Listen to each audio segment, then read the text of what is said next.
Yep. Okay, that's perfect. Okay. All right, everybody. Daryl, if you can come in a little closer.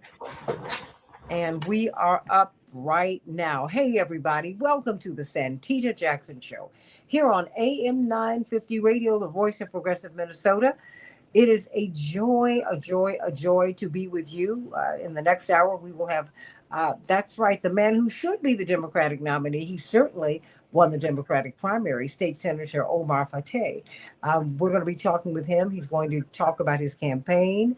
Um, and the back and forth with the Democratic Party. He was nominated by the Democrats. The Democratic voters voted for him. He's a Democratic socialist, but so is Bernie Sanders. Bernie Sanders, by the way, for the record, is, according to all polls, the most popular elected official in the United States today,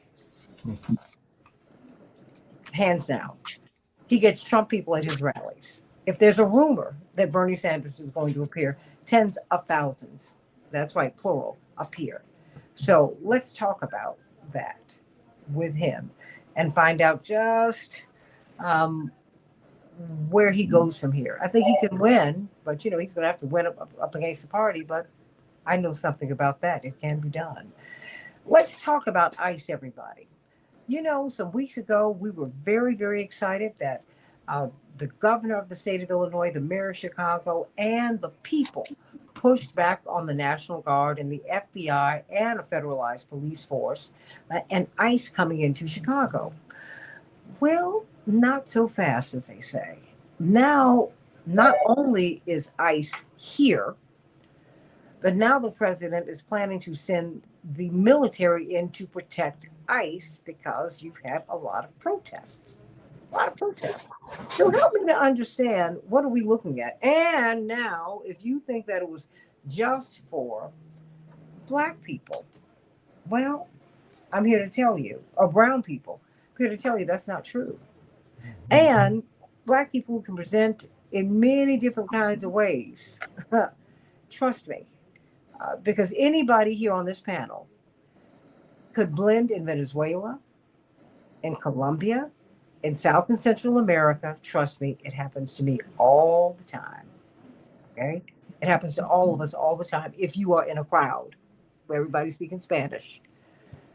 So, just a few blocks from where I live, there was a tremendous sweep. And I think that really shocked the south side of Chicago, which a lot of black people, this is where black people live. We live on the south and west sides in the main. We said, wait a minute. Wait, this happened over here? Oh, yes. Right here. Right here. Right here. And they are having these sweeps. Attorney Tanya Woods, of course, we've got Texas State. We have Texas State Representative Ron Reynolds. This is something. It's this is what you've been dealing with. Attorney Darrell Jones, Transformative Justice Coalition, of course, the West Side Justice Center. This is what you were on the show talking about, and you were on Keep Hope Alive talking about this very topic just a few days ago. What happened in Chicago? Absolutely. Thanks for allowing us to have this space to unpack what is literally a scene that is unfolding hour by hour. And so we know early this morning in the wee hours, somewhere around in the cloakness of darkness, ICE enforcement agents descended upon a building in the South Shore neighborhood around 75th Street and South Shore Drive. I'm going to do a little past this prologue. That South Shore neighborhood historically was a place where people who don't look like us on this show used to live, and lived in beautiful high rises and lovely apartment buildings. And then white flight happened. And then the South Shore neighborhood was occupied by some amazing Black families for many, many, many decades that continue to have generations of their family that live there now.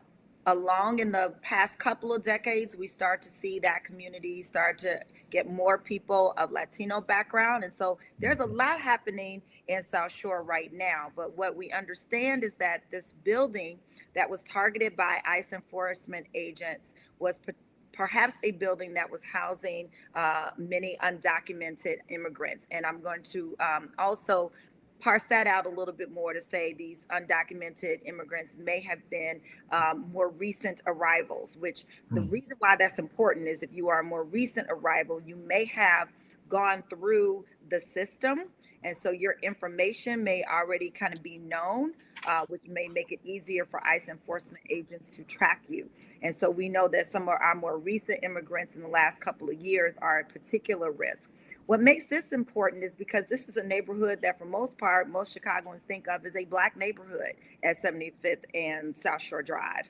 And so, as you just mentioned, Santita, to have ICE enforcement agents, not just on the South Side, but on the South Side in the enclave that is normally thought of as a Black community, because they've been now on the South Side and Southwest sides in largely Latino communities. But here is a community that we tend to think of as one belonging primarily, if not exclusively, to us, and finding that there was a very laser-like, surgical almost enforcement activity by ICE agents. And so what we're seeing now in the hours that are passing since this morning are a Black response, but more importantly, a response from the Black immigrant community. And so we are looking and listening for responses from one of our preeminent Black immigration organizations, United African Organization, and reading the news and watching the news for what they will respond with as far as any of our folks that may have been caught up in that ICE enforcement activity on the South Side of Chicago. So, and I think it's important for us to emphasize the fact that this, as a community that for the past 60 years or so has been in flux. It's a lakefront community. It was primarily Jewish. It was restricted. I did not realize that it was a restricted community until I went to the funeral of one of my dear friends. In fact, my next door neighbor was Ramsey Lewis, famed jazz musician. And one of his children passed. And so, at funerals like that of young people, people who are giving the reminiscences, we all grew up together. Yes. And they all talked about moving into the neighborhood, into our neighborhood, in the mid to late 60s. And so it hit me. I said, wait a minute, because Gale Sayers, the NFL Hall of Famer, lived 2 blocks up in this 4 square block neighborhood. And I read his book, I Am Third. And he talked about George Halas buying his home for him. And it sounded like George Halas, the owner of the Chicago Bears, was being magnanimous. Then I thought about it. And I thought about the woman whose house we used to have tea when we were growing up. She was a very well-to-do white woman. I believe she was Jewish. And we would have a lovely time with her. She was lovely, lovely, lovely. And it hit me. I said, wait a minute. He couldn't buy the house himself at the time. And so in that immediate neighborhood, it was never you had a lot of prominent Black families in it, but it was never completely white. It was never completely Black. It was always mixed, right? But now you do have more diversity. You do have Latinos moving into the neighborhood, into the broader community, right? Yes. And so this is very interesting because you're seeing that happen. They're not confining themselves to one side of town. They're all over town. Well, and then it seems like it was a shock to the system for it to happen on the South Side, right? Indeed it was. And as you pointed out, that rich history that I began to allude to, this is a pocket of Chicago that we tend to think of as exclusively ours. Yes. And so this is a surprise and a shock, but it's something that many of us who have been working in this justice space for a while have been kind of ringing a bell and saying, there is going to come a moment when that net will be cast wide. And while we may have been thinking of these oppressive policies as us and them, there are some policies that work more draconian for us, and there are others that are more oppressive for them. But there's going to be a moment when that same net is going to be cast wide and it's going to scoop us all up. And we saw that with the executive order that said that not only can ICE law enforcement act with confidence when they are profiling and targeting individuals, not only based on their suspected status, but also based on their race, their ethnicity, their accent, their occupation. You have now listed every Body. possible characteristic in order to catch up, as you would say, catch up a person who does not look like the author of those policies. And we all know who that is. And as you just kind of alluded to in your storytelling about the woman with whom you had tea as a young person, you couldn't even quite remember, was she Jewish, was she white, because of this mixing and blending that has happened and always continues to happen in our communities. A particular group of individuals that are at risk right now are our Black immigrants. And I'm going to use that word to broadly speak about those in the diaspora who may be undocumented. These may be folks from the West Indies, from the Caribbean, from the northern countries in South America, as well as in countries in Africa, primarily in West Africa and East Africa. All immigrants, but largely who look like you or I, and maybe do not speak the same languages as some of the immigrants that we are typically used to hearing in the grocery stores and in banks, right? These are people who have been living even in further in the shadows, who have even less protections, who are often trying to blend and fit and go under the radar, that are now at risk because we have not had the resources and the attention being paid in the same way that we are now. And so that's why I'm encouraging everybody to keep your ear close to the vine, stay tuned in to Miss Jackson's show and others like it, so that you can hear from organizations like the United African Organization and others about how what's happening in Chicago is impacting our Black community, and where those parallels and synergies that we need to learn from, where we need to align without giving up on towing the line, to make sure that we continue to have resources for African Americans that we continue to ask for, that we know when we have those resources, those are the things that actually keep crime and violence down, not the preoccupation or the occupation of federal agents. Well, now that we're seeing this, I guess on our own doorsteps, what should we do? My mother was not joking. She said, make very clear when you're walking down the street that you speak English. She said, I mean, my mother doesn't play color games. She said, she said, I know what's going on now. She said, Yes. when I heard about this, she said, I don't want them to make a mistake. Yes. So mother is right. Attorney Remember Woods, last week, Santita, you had attorney Anastasia Sanat, who is yes, Haitian American, speaking about her parents who are also Haitian American. yeah. Her mother, who I know, and her family, her mom is like your color, and she has a brother that's maybe like Daryl's color, but mom is going to speak with a Haitian Creole accent, no doubt about it. Yeah. Right? Unlike maybe say Miss Attorney Sanat and her brother, who are not, right? All documented, all U.S. citizens, but can get tripped up and are at risk for very different reasons, right? And so that is what we need to be doing now. And I'm going to name a couple of things to the listening audience. One, we need to know our rights.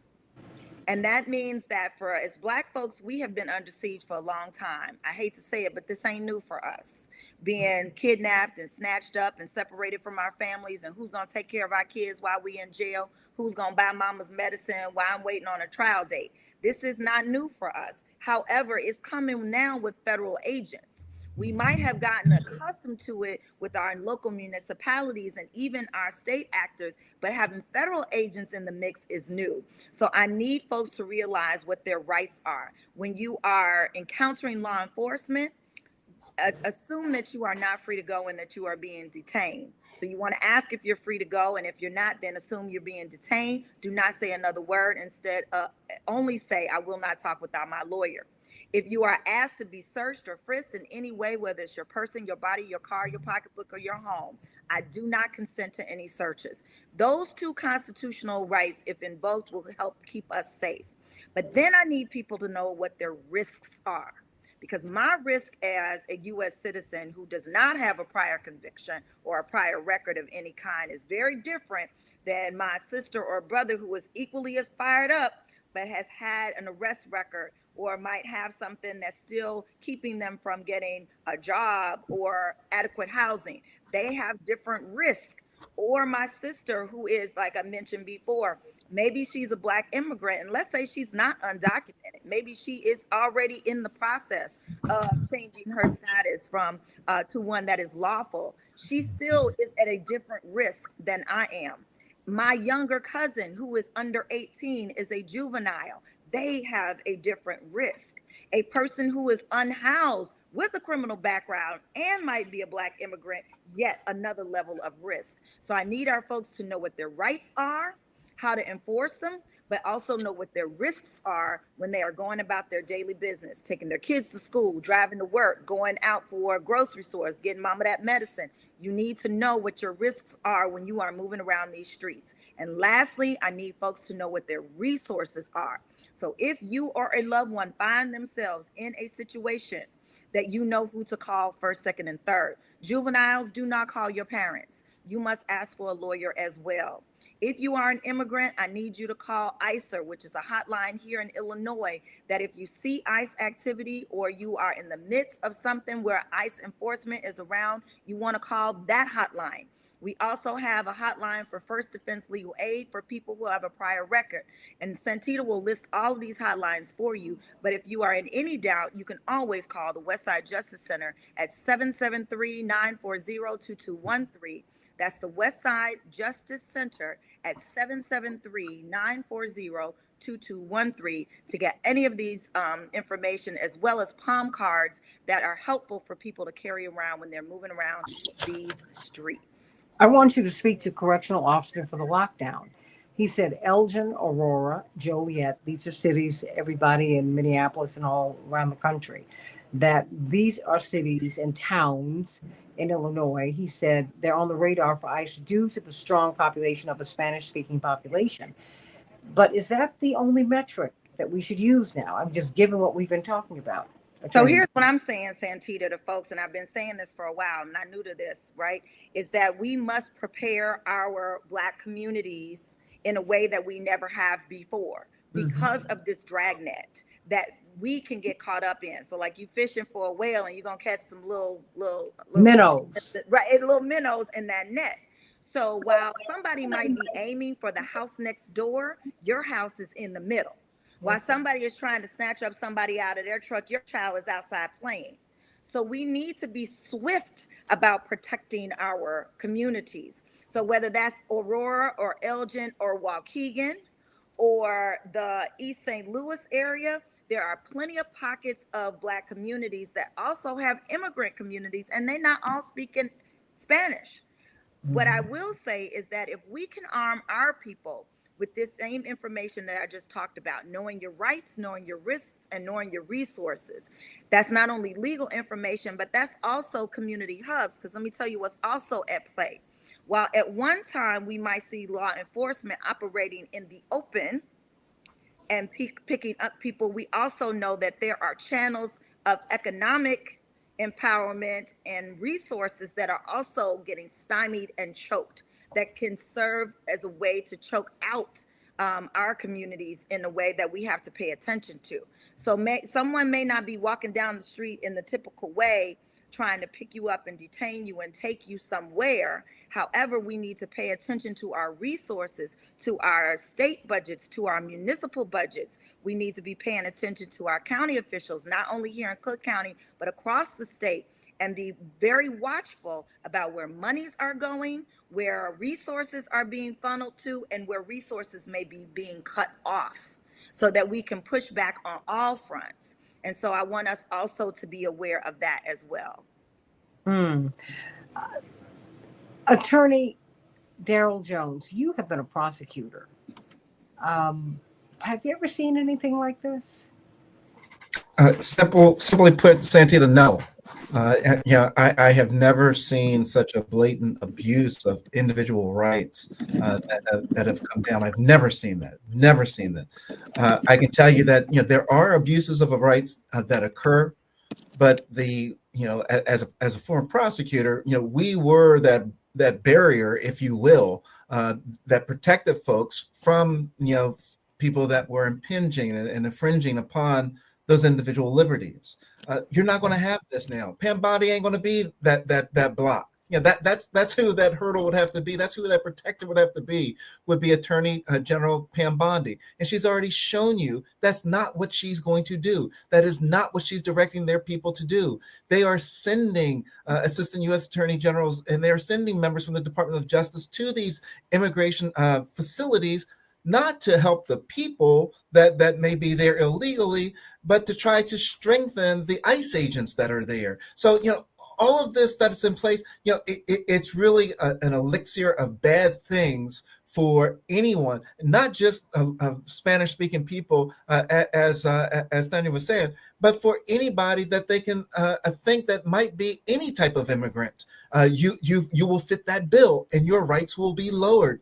We were talking previously about this Perdomo case where the Supreme Court has already gaslighted and said that what they're doing now, what the executive order is saying now about using where you're located, how you speak, or do you have a dialectal difference, any of those things, do you have an accent, all of that stuff. The Supreme Court has already said, yes, that's already told for them us to do that. It's They already told there. us, and we didn't believe it. But I want to also highlight, before we get too far, they're also at play while this is all happening and brewing in real time.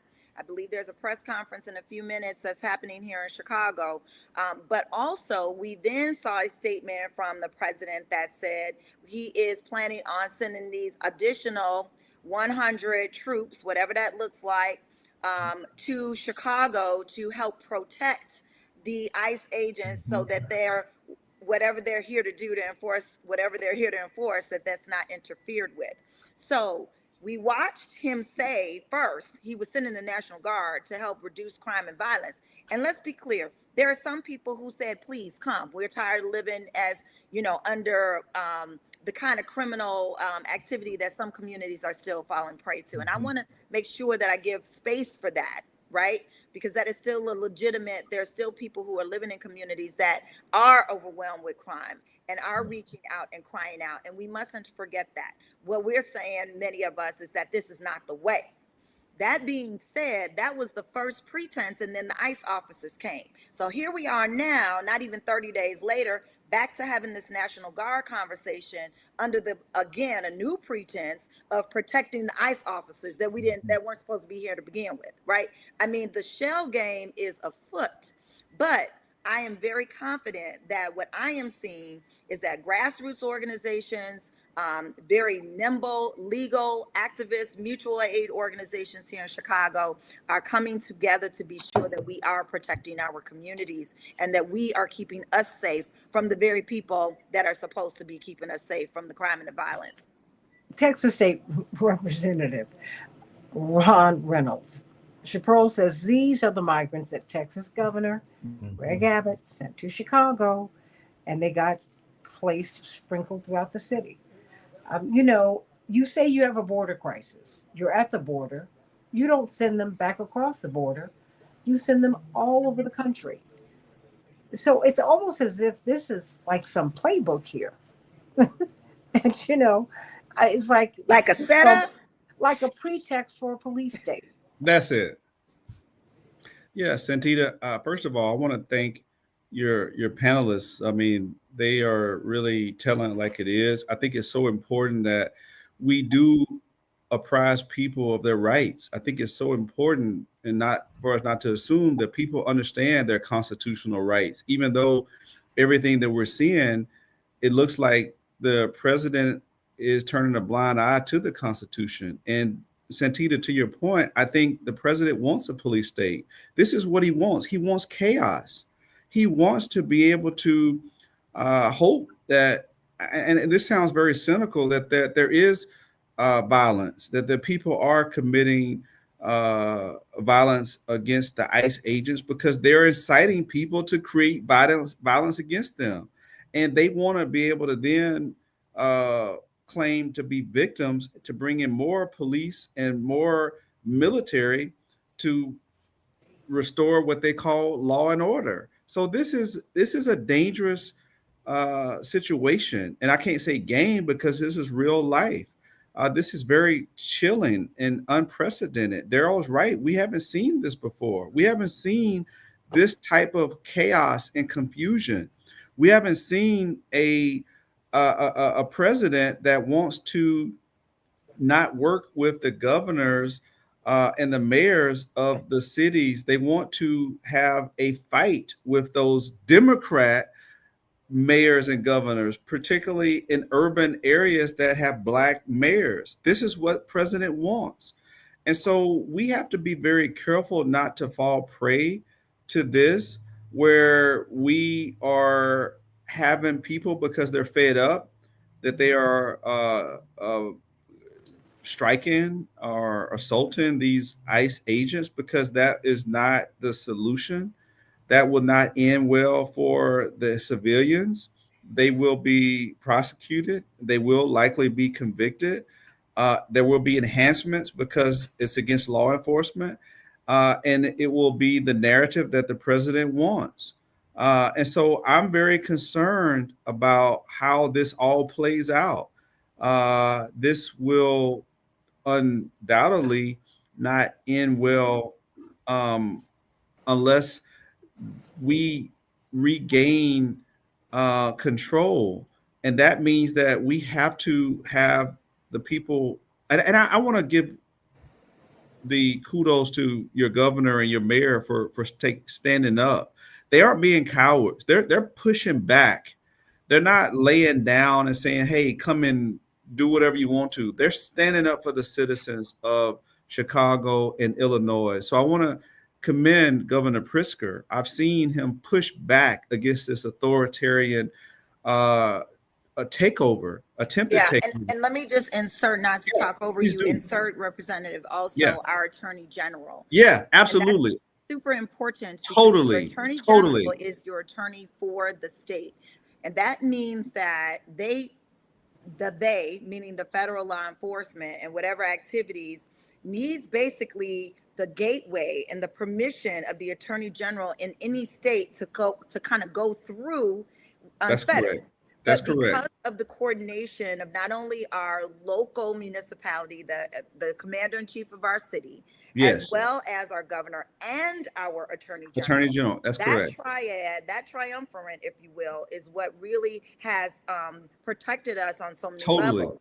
Totally. We need even more support from our county, from our That's correct. judge, from our Cook County state's attorneys, because what you're hearing about and reading about is happening squarely in Cook County, which Chicago is situated in Cook County. And so this is the kind of doubling down that we need by all of our public officials to say that we will not stand for this type of railroading, this false pretense under the guise of keeping people safe, when indeed what it is doing is inciting Totally. confusion and just chaos. It is, but Snowman makes the point that I think that we've got to deal with, because Yes. there is an elephant in the room that We do. everybody needs to address.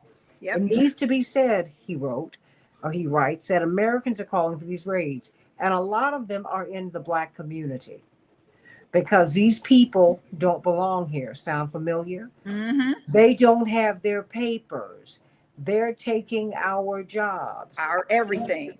Our mayor is underwater in terms of his popularity because he refused to treat these people in a mean-spirited, inhumane way. And instead of trying to deal with them in a humane way, when he had a problem thrust upon him, he had a crisis that was just put in his lap. The same thing happened to Lori Lightfoot, the previous mayor. And so I want you to speak to that, because many of us have said, look, they don't stand with us when we are having civil rights issues or racial justice issues. Now, the fact is that's not entirely true, because you've got some progressives in the community who stand with us and some who don't. Like, you've got some Black folks who stand with you, and they don't, but they'll stand with you once they lose their jobs, once something happens to them personally, because many of us get comfortable and get amnesia. So I know you don't have a lot of time with us, but Talk to me about that, because Absolutely. I think he's making a great point. He does make a great point. I think I alluded to that a little bit earlier as well, is that there is a conversation that needs to be had. And it's not only standing in solidarity and allyship when the photo op, when all the cameras are rolling and we're all standing there looking kumbaya, but it's also the investment, the economic investment, patronizing our businesses. It is, standing when nobody's watching. What does that actually look like? And there are plenty of folks. Let me address two things about the call for National Guard. And we do have an individual in Chicago who is very vocal about saying, yes, bring the National Guard. What I hear people saying is we need more resources so that we can stop being underemployed, undereducated, living in fear, not living in safe homes, having ample housing, right? That's what people, I believe, are asking for, and do not want to be forgotten in this conversation. We are busy trying to help others. And while we are helping others, let us not forget what our agenda is and what we are continuing to press for. People who are living in communities that are under siege, that have high crime rates, high unemployment, failing schools, have every right to ask for better and to demand better. The conversation is around how do we get there? And I am not convinced, and so many others are not convinced, that more law enforcement is going to keep us safe. Now, right now, there's some rhetoric around what do the crime rates look like in Washington, D.C. post-occupation. And I think we need to be careful about the stats that we're hearing and resources that we're paying attention and who we're listening to, and what that actually means. Because what we saw in Chicago, we had already started to see a decline in violence and in crime in Black neighborhoods because of programming that worked, because of the redirection of resources that started not just yesterday, but some years ago. Imagine what that would look like if we doubled and tripled down on those additional resources in our communities, and we would probably begin to see an increased drop in crime and in violence. And so that's the conversation we need to have, in addition to how do we show solidarity and allyship without making secondary the needs of our community. And how do we hold others accountable when they say they are in allyship with us? What should that look like? And we have to be in conversation. That's what we have to have, all of these conversations at the same time. I'm mindful of the fact that your time is limited, but I also have a Texas state representative who is on the front lines down there. And I've got Transformative Justice Chairman, Transformative Justice Coalition Chairman, who's been a prosecutor. But I've also got these questions coming in. A correctional officer for the lockdown wants to know from you, Attorney Woods, can a female demand to be searched only by a female officer? Great question. Demanding something and getting it, I think, are two totally different things. And thank you for that support. And that is one that goes back to that second R about know your risks. I may know my rights and I may, say them loud and proud. That does not mean that the officer that I am interacting with is going to act accordingly. And so I might be able to demand that, but I have to assess what my risk is at that moment. What is going to cause me the least amount of harm? And then also, because I'm accountable to another family and this work, if I'm taken off the playing field, what does that look like? So this is a conversation, the same one that we all had if we're parents with our sons, about driving while Black. I know y'all all had it, right? What does that mean? So this is the moment to have that conversation in your household about who goes out and when, and who gets to go to the protest and who doesn't, who stands up at the press conference and who doesn't. Those are the conversations we have now. And so that's a long answer to a short question, but just to say that you got to pick where you stand and what you're standing on, but you need to first know what your risks are when you are enforcing your rights. Let me ask you this. Attorney Darrell Jones, where do you see this going? Because we have the military who are going to accompany ICE, which adds another layer of militarization. We have already had some really, really fraught confrontations here in Chicago and really all around the country. And I'm wondering what is going to what could happen when you add the military to it. I mean, they're not the police. Police are at least trained to de-escalate Mhm. situation. That is not what these people are trained to do. And you had the president saying at Quantico with the generals giving instructions to our military, he said, I'm going to deploy them to the streets of America, and they will learn how basically to be soldiers by treating Americans as enemy combatants, because parenthetically that's what he was saying.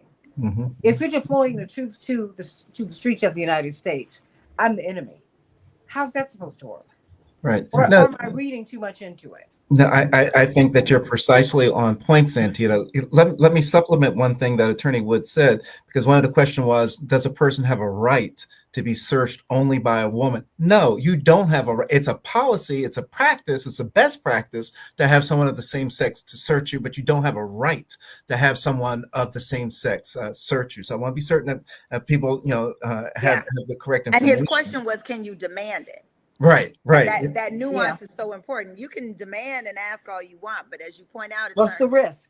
Right. What is your risk? Because it is What's not the a risk right. if you demand? What's the risk if you demand it? Exactly. Because a demand is an escalation, Mhm. right? So how in that situation, and particularly if you have someone, Attorney Woods, Representative Reynolds, you all have legal backgrounds, Attorney Jones, if someone, it could be male or female, right? If they make you feel intimately uncomfortable, if you feel, because we're all human and we're adults here, okay? We're not even talking about the kids.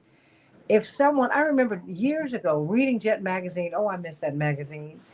Diana Ross went off at the airport years ago because someone was searching her too intimately. Yes, I You remember that. I remember that very well. And I she remember said, that very no, well. you don't have to search me like this. Like that. And Right. you know when someone is searching you Mhm. like that for whatever reason, so they can say that they felt up Diana Ross, that they violated. I mean, because this is what people do, it Mhm. like that. So what do you do in that situation? I'm going to defer to Attorney Jones. Yeah, well, one of the things you do is that you certainly want to take note of it, and then they all have internal affairs that are in place, so that you can file complaints with the internal affairs to have investigations that are undergone. Generally, if you're in an airport or something like that, it's probably on tape someplace as well, and so they may be able to get it that way. But it's important that when it's occurring, oftentimes you're not in a position to be able to do much about it to fight back. You can certainly note your opposition. You want to say something about it, but in terms of doing something about it, the doing something about it generally will come through the internal affairs complaint that you would then lodge. If you're traveling with someone, you want to have that all of us will continually say that your best friend is your cell phone. So if you're traveling with someone and they can tape what's going on with you at that time, you want that to occur. But you absolutely want to lodge the complaint, have the investigation done to bring it to the forefront of attention. Absolutely want to do that, Santita. And if I could just add this, one of the things that we always tell people is that you want to live to fight another day. In other words, you don't want to try to you don't want to try to make the situation worse by getting a final outcome. What you want to do is what Daryl was saying. You want to, document if,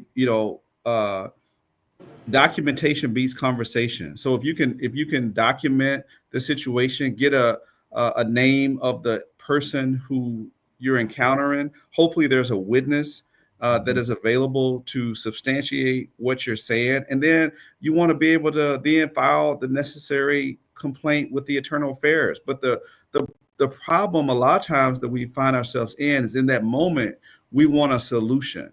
We want to be vindicated in that moment. Well, that may not happen. And you have to be willing to understand that you don't want to make the matter worse by trying to escalate it.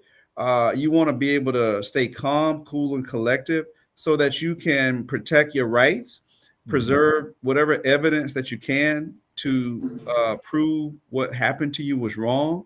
But you don't have to go back to the question that was asked, you don't have a right to demand. You can ask for a female, but you don't have a right. There's no constitutional right to be searched by a person of the same sex, right? That's a right thing to do in terms of being decency for a person's civil liberties, to make sure that they're comfortable. If they're not comfortable, to find a suitable person of the same sex or gender. Well, but there's no right, that's not a duty that they have to comply with. So if you are being belligerent because you believe that you have a right, then you may you find yourself resisting and finding yourself in more peril, because you have now put yourself in more of a liability. And so the purpose I want to make is that know your rights, but don't try to abuse whatever type of situation that you're in, where now you're putting yourself in a situation where you're going to be prosecuted and convicted because you lost control, because you were angry and upset. That doesn't justify, as they say, the ends don't justify the means. You may be more inconvenienced by escalating the situation, and then you may be in the right, but because of your behavior and your reaction, now you're in the wrong. So document, stay cool, calm, and collective, and live to fight another day, where you don't give them an excuse to say you were resistant and now they're using more forceful means to detain you. Well,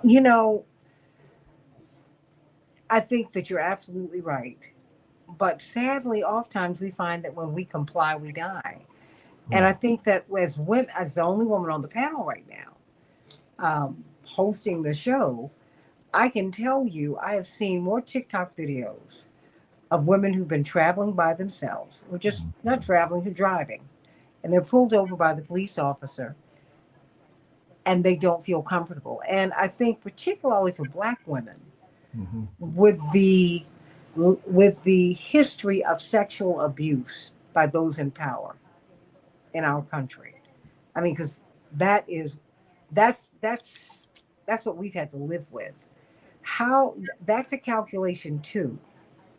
If I'm by myself and I have some man eyeing me, that, and I think for a woman of any background, but quite frankly, white women have more space than I do.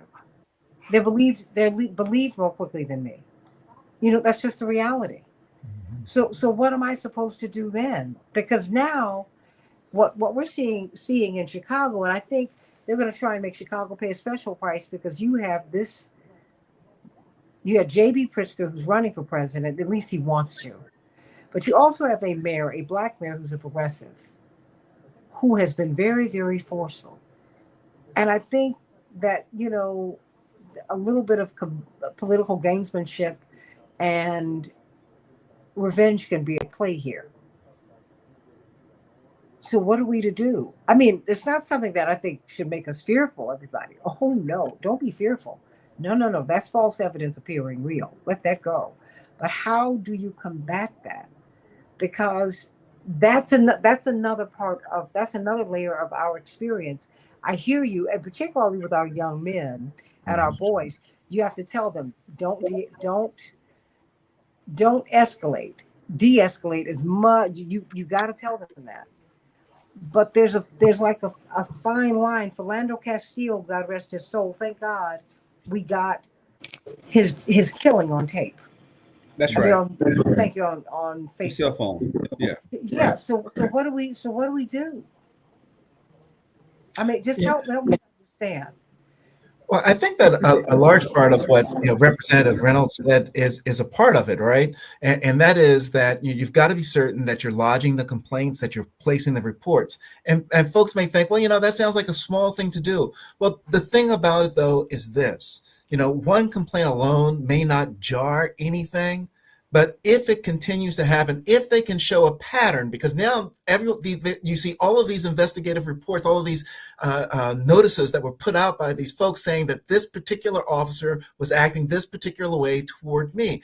At some point in time, there's the compilation that's there that then gives you the stronger ground to stand on to say there needs to be an in-depth investigation. Something needs to happen here to address this situation. It's something that now, because we see the complaints that are there, that is how pervasive it is within a system. And I agree, Santita. I would just add quickly is that what Daryl was saying is so right. I mean, you can review it and you see a pattern and practice of consistent behavior, and the common denominator is the officer and a Black person or a brown person, or it could be a female. And so when you're seeing this, it helps substantiate the allegations because it's not isolated. It's showing that we see this reoccurring. That is why it's so important to document.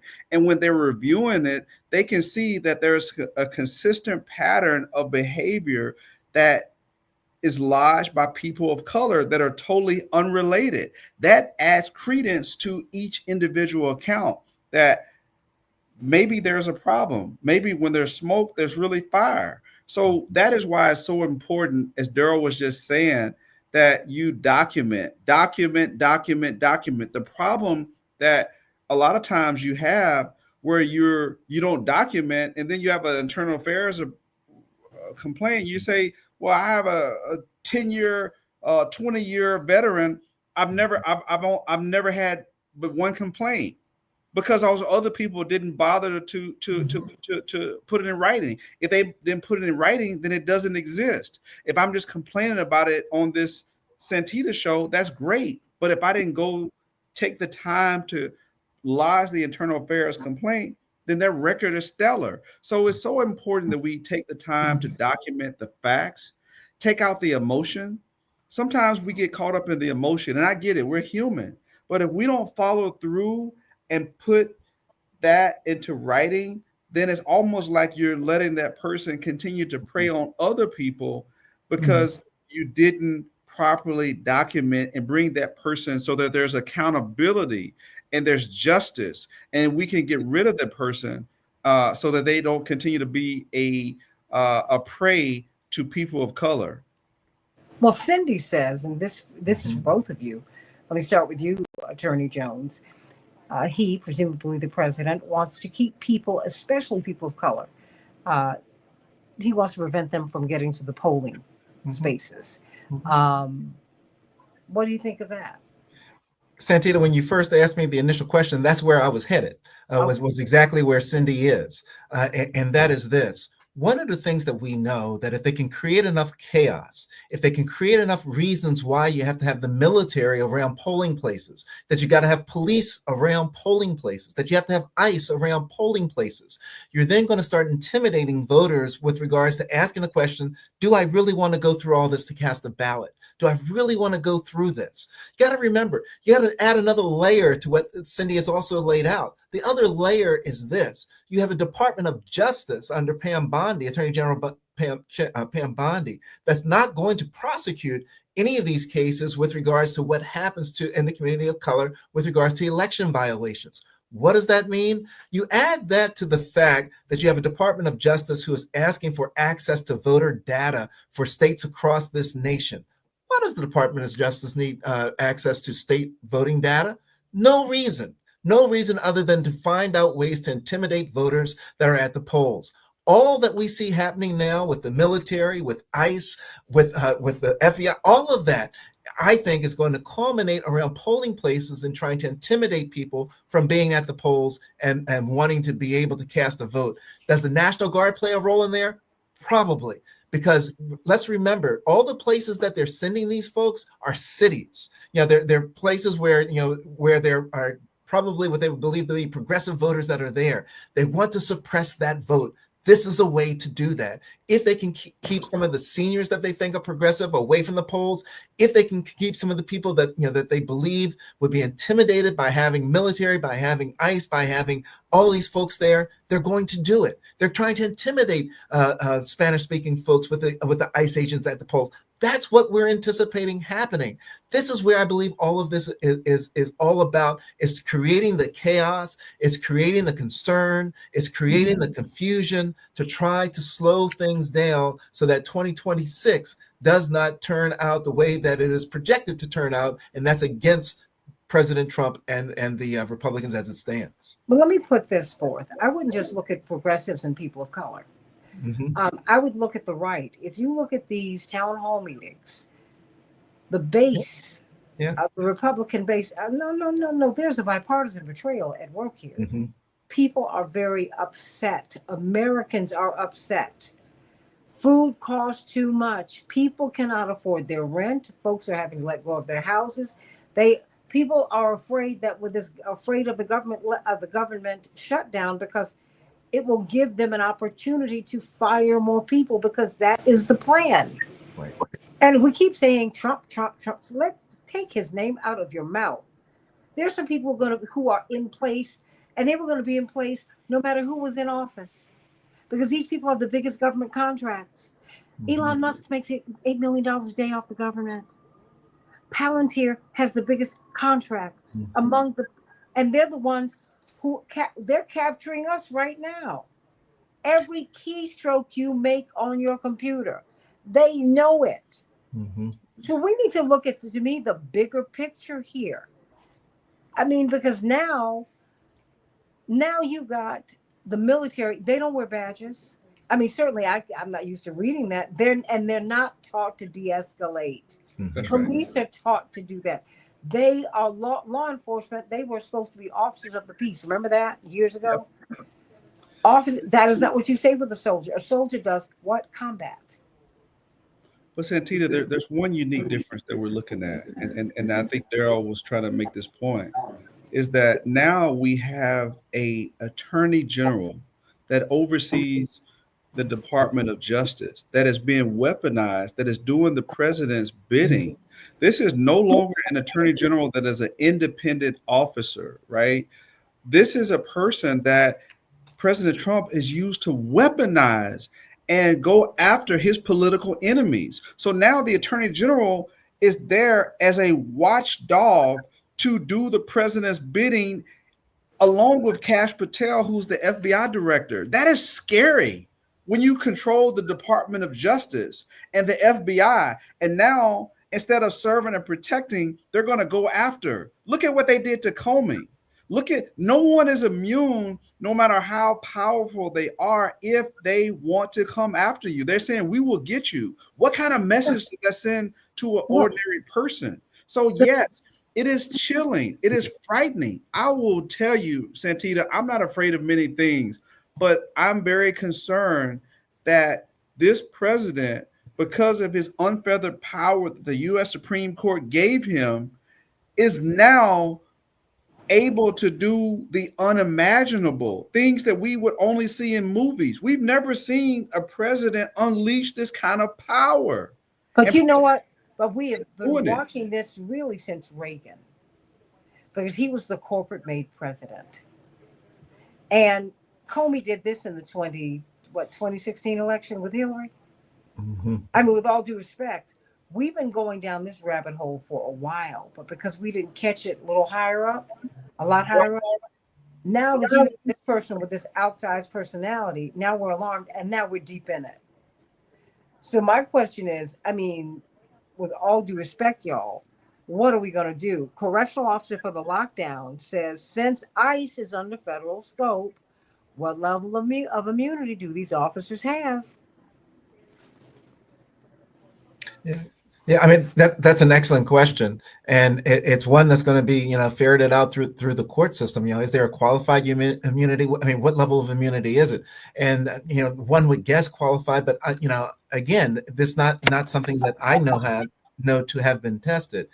So the whole immunity question is going to be a very big question when it comes to the ICE officers and anyone else, Custom and Border Patrol, whoever he puts into the streets and under his control, what responsibility will they have, and what liability will they potentially have? Those are just excellent questions as to where we may end up. I agree, wholeheartedly, Santita, with the analysis of saying that, this isn't just about, President Trump. This is about a system that did not correct itself, right? That has gotten to this point now, where we have, all that's going on, and the question is, what do we do about it? One of the ways that we know to correct itself is in the polling, is at the ballot box. It is to put in place, and I think that Representative Reynolds was 100% correct when he says that the Supreme Court, the United States Supreme Court, did not do its job. It did not serve as a check and balance on the powers and the excessive powers that it's providing to the president, given to the president. So then you're supposed to turn then to your legislative branch and to Congress. And that's where some of the problem has existed, because Congress now has not, the majority in Congress now has not stood up to say no. Even though they know what's happening is wrong, they won't say it publicly. They won't get out and fight. That's what we need in place, folks. So when you hear me talk about 2026 and the 2026 and the correction comes when we have the ability to put in place a Congress that is willing to stand up and to put into check the powers of the presidency of the United States. We've got to have one of the arms of the government, one of the branches of government that's willing to stand up with the people, for the people, and be certain that the democracy is protected through the powers of that branch of government. And I believe that, this 2026 election, the most thing that's most immediate to us now will be when the House of Representatives is up, as well as the U.S. Senate is up for election. So, that's why I keep pushing and saying that it's so important right now to check on your ballot status, your voting registration status, know where you're going to vote, get your voting plan, start getting stuff together now, and watch it regularly, because I think we're going to see a lot of shifting as this moves along and we get closer to that 2026 election. Well, you know what? I literally have like a couple of minutes left, and I'm so glad I had you all today and Attorney Woods, because hey, everybody, it's here. It is here. And you need to know your rights. You need to know your risks. And you need to know that it might start with one community, but it ends up consuming and subsuming every other community. Nobody is immune from this. Let me put it this way. Nobody. So let me start with you, Texas State Representative Ron Reynolds. We have your governor to thank for unleashing so much of this chaos. Yes. But he is much more deeply connected than we know, and I think it is. I want to hear your closing thoughts. Well, I want to pick up where Daryl was at. We need some checks and balances on President Trump. We need people to stand up. We need people to stand tall against this authoritarian fascist, because we understand, and it's not just President Trump, but it's the whole system, right? We need people to stand up and say, not on my watch will I be silent, even though, as I was saying earlier, it's frightening, because when you stand up, you're going to be a target. And so we need people that are willing to rise above fear and be able to do the right thing for the American people. I think history would judge those who stood in the gap and took a stand, and they were willing to be principled, even facing the risk and the wrath of the President Trump and his administration through the Attorney General or the FBI. We have to vote. We have to have some checks and balances, and we have to have leaders that are willing to put it all on the line. And that is going to take nothing short of that. And that is not just leaders, but the American people saying, hey, we're not going to sit at home and complain. We're going to vote. We're going to turn out. We're going to hold our elected officials accountable. So it's not just either or. It's the elected officials, the leaders, the voters, the community, everyone saying all of us have a role to play in order to roll back this system that's got out of hand. That's what I want to say. All of us have a role to play. Daryl Jones. Santita, I'll say what I said this morning, this afternoon on our show on WOL, and that is this: America is in a position right now where we have an authoritarian leadership that is trying to invoke fear, is trying to make people afraid to do anything, afraid to stand up, afraid to talk, afraid to say, I dissent. Fear can be contagious. But I tell you something else that I've learned. Courage is contagious too. And we have got to be willing to stand up. We cannot kneel down to authoritarian practices. We've got to stand up, Santita. They want you to be silenced because in the darkness and the silence, the authoritarians can do what they want to do. We've got to make noise. They want us silenced. We've got to make noise. We've got to resist. We've got to dissent. We've got to get in the streets and get in good trouble. Not get in the streets and cause violence, but stand up for what's right, stand up for our policies, stand up for our democratic rights, and certainly stand up for our communities, Santita. Let's be certain we're registered. Let's be certain we're voting. Let's be certain that we're protecting our communities and our neighbors, Santita. Amen to that. And just remember this, everybody. Yeah, you're going to be a target when you stand up. But you'd rather be a moving target than a stationary one. Get up and go to work. Because you're a target anyway. They're deploying these troops into your community. You're a target anyway. So what did my father, he's always said, if you run, you might lose, but then you might win. But if you don't run, you are guaranteed to lose. And he went on to say this. We cannot afford not to fight. And every fight that we've had, we've won. Every single one. It's been hard fought, but we've won them. So get out there and fight for your rights, everybody. And I hope that people begin to understand that while Black and brown people are the targets, everybody else will be too. And not will be. We're the test market. Trust me, it's coming your way. So everybody, let's come together and be Americans, be human beings, and just stand up for what is right. Let's do that. And let's march together, children, and do not get weary. God bless you, everybody. I am Santita Jackson, Attorney Darrell Jones, Transformative Justice Coalition, every Tuesday on WOL Radio, WOLDC, 12 noon Eastern Standard Time. He and Barbara Arnwine have one of the best radio shows you want to hear. And, of course, Texas State Representative Ron Reynolds, you and Attorney Jones are alphas, and you were getting DAP from your frat. And just know the correctional officer for the lockdown said that he's glad that he was able to help bring it with you. So there you go. I love my Alpha Phi Alpha men. But I got special something for Q's. My daddy's one. I can't help it. I love you all. Hey, everybody. Omar Fateh will be on with us, the state senator who won the Democratic primary. Why won't the Democrats endorse him? We got to talk about that one on the Santita Jackson Show. God bless you, everybody.